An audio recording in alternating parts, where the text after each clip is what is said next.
Dina, you're the new manager here at Rosamond, Antelope Valley, California Bank branch. And where do you come from? Wells Fargo. Really? Yes. Which branch? Actually, Lancaster, Maine, the one on the boulevard. Oh, sure. Yeah. Sure. How long have you been in banking? 15 years. Ah, okay. It's the only employer I've ever worked for, banks. And where did you start out? Wells Fargo. Right here? Yeah. Oh my gosh. So nobody can fool you about the valley, right? No. I've been around a long time. Sure. What are the challenges in community banking today? Would you care to? Certainly the recession. Okay. Lending is tighter than it once was. Sure. And that would be the main challenge, I would say. Lending is tough. Mm-hmm. So you're looking at the applicant or the customer. You want more detail. You want more backup. You want more assets. Things like that. Is that what you mean? Definitely. The banks are looking at things closer. Underwriters are definitely being more stringent in what they're doing. Any idea of how long this is going? I wish I had a crystal ball. Your crystal ball, right? I wish I had one. No. Everybody'd be taking a number to come in and talk to you if you knew that, right? Until housing gets better, until that whole situation is fixed. It's going to be tough. The staff of Alternative Education wants to thank you for including us on your agenda tonight. As you are well aware, Alternative Education has two working areas this year. We have Rare Earth High School, our continuation high school, and Abraham Lincoln Independent Study. Some of the teachers were recently talking about the image people often have of the alternative education programs and the students enrolled. We discussed how the programs are often labeled. Perhaps some of these labels are justified, but overall, our students are just that. They are students. They worry about how their hair looks. They wear an awful lot of black clothes, and they think their cell phones are as essential as air. They have their good days and they have their bad days. Sometimes as teachers, they make us laugh, and sometimes they make us want to scream, just like any other student on any other campus. Tonight, we would like to share with you the students of alternative education. We don't do a yearbook at our school, so Mrs. Mendonca Notterman put together a collection of pictures so that this evening you'll remember that alternative education is not just a program. We are people, students, staff, teachers, and administration. Another turning point, a fork stuck in the road. Time grabs you by the wrist, directs you where to go. So make the best of this test and don't ask why. It's not a question but a lesson learned in time. It's something unpredictable, but in the end is right. I hope you had the time of your life.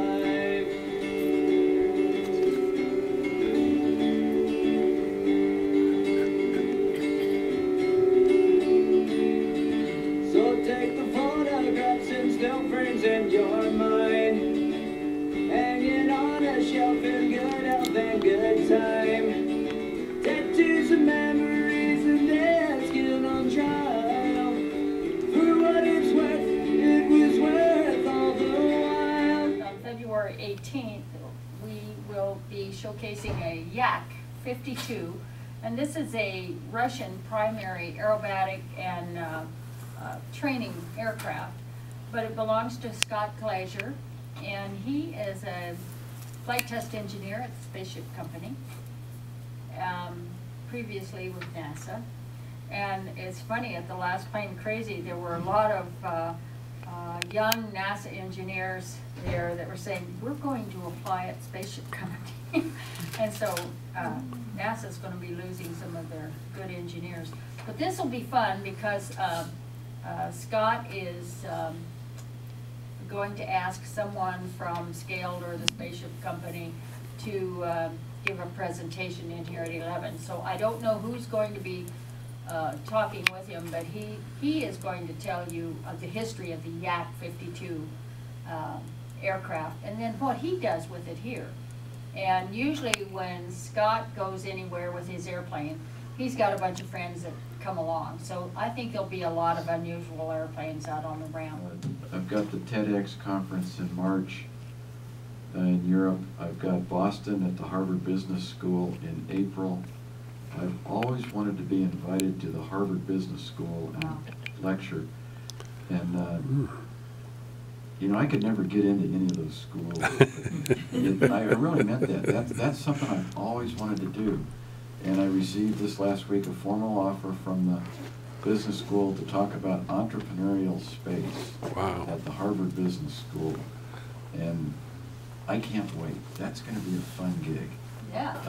I've talked at MIT a few times and around the world, but that's a neat invitation, and I said yes. And then I'll be representing us in Berlin in May. We met with GEI, and they're starting to put together the finer points of the recycled water grant. As you're aware, we received the recycled water grant. It has been awarded.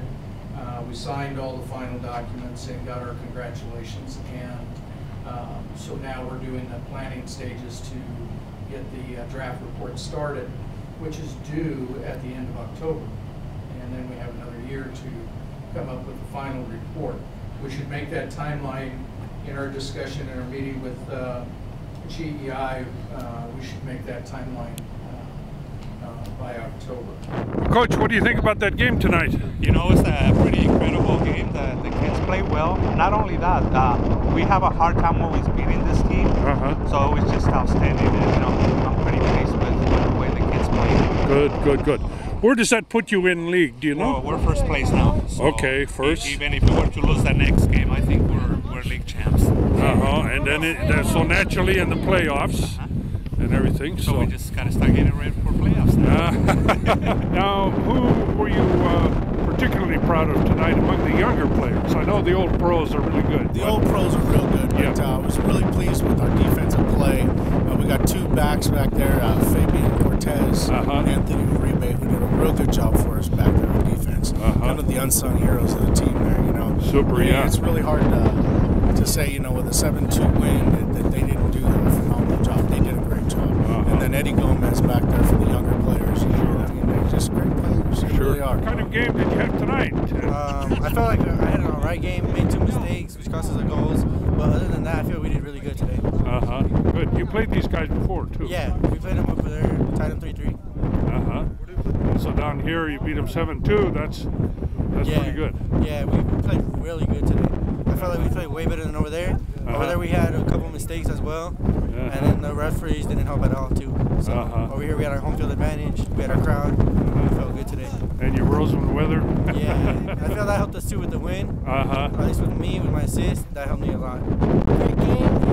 Bishop's hard to a team to play against, right? Yeah, last time at their place, we tied them 3-3. Came down here, it's a different story, 7-2. You know what I mean? It was real. Yeah, it was a good game.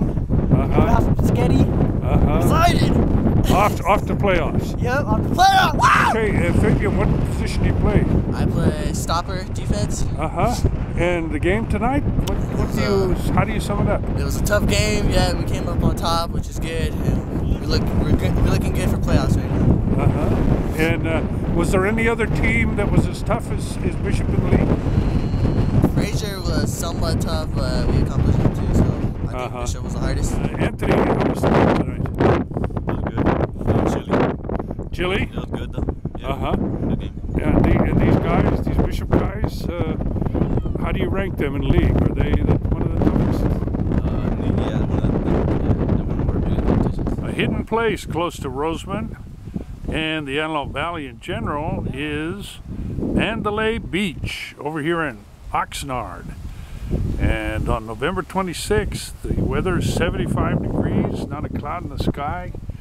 And we're looking from the beach up to the main lobby of Mandalay Beach. A great spot. Their tagline is, every room is a suite, and ours certainly was.